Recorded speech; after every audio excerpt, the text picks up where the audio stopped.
Fatty Sue reads erotic comics at his table, dismissing Zhang Yi's urgent warning about an unknown hostile force as unnecessary concern for an insignificant rural town.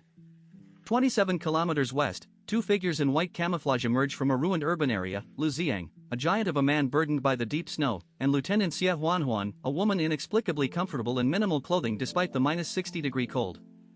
They are scouts for Shishan Base, marking investigated sectors on a handheld device. Xia Huanhuan explains the snow will soon cease as atmospheric moisture depletes, a grim mercy from a dying world.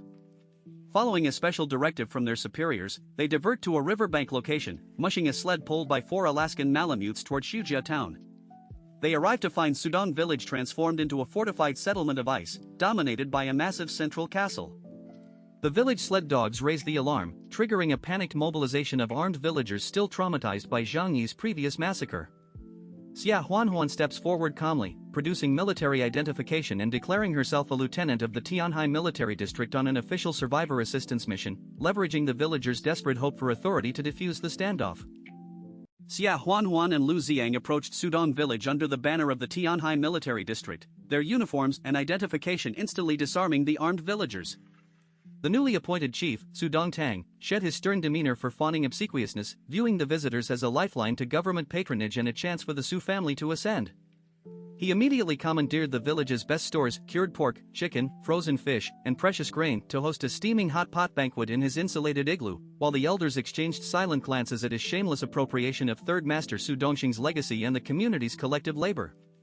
As the scouts toured the orderly settlement, Su Dongtang boasted that Shujia town supplied 30% of Tianhai's vegetables and claimed personal credit for the igloo architecture that had prevented starvation deaths. His loose tongue revealed the extent of their grain reserves before he hastily backpedaled, citing spoilage from the heavy snow. Xia Huanhuan and Lu Ziang exchanged knowing looks, privately marveling at the village's apparent prosperity and the old man's brazen talent for self-promotion, yet their thorough exploration yielded no actionable intelligence or hidden assets beneath the performative hospitality. Over the shared meal, Xia Huanhuan assessed the spread with a predator's calculation, noting the wealth of a community that had not only survived but thrived in the deep freeze. The visit concluded with the scouts departing empty-handed in terms of strategic discoveries, while Su Dongtang's calculated performance had successfully diverted their attention from the ice-type superhuman Su Chunlei, whose presence in the village remained the single most dangerous variable neither side had acknowledged. At Sudong village, Xia Huanhuan and Lu Ziang share a meal with the new village chief Su Dongtang and his people. Su Dongtang pours treasured Maotai and probes for news of government relief, to which Xia Huanhuan responds that a plan exists and the snow will cease within months. She then shifts to her true objective, asking whether any villagers have undergone strange changes, code for awakened superhumans, and promises lavish rewards for tips. The room falls silent. Every villager thinks of Su Chunlei, the ice-type superhuman whose presence Su Dongtang is determined to protect. Xia Huanhuan's sharp observation catches the collective hesitation and Su Dongtang's awkward lie.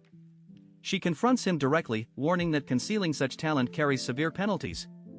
Cornered, Su Dongtang improvises a diversion. He names Zhang Yi, the resident of Yunkai Manor across the river, as a suspected superhuman. The villagers seethe with hatred for Zhang Yi, blaming him for the massacre that killed their kin. Xia Huanhuan's eyes light up. The name matches the specific target in her special orders from Chen Xingyan.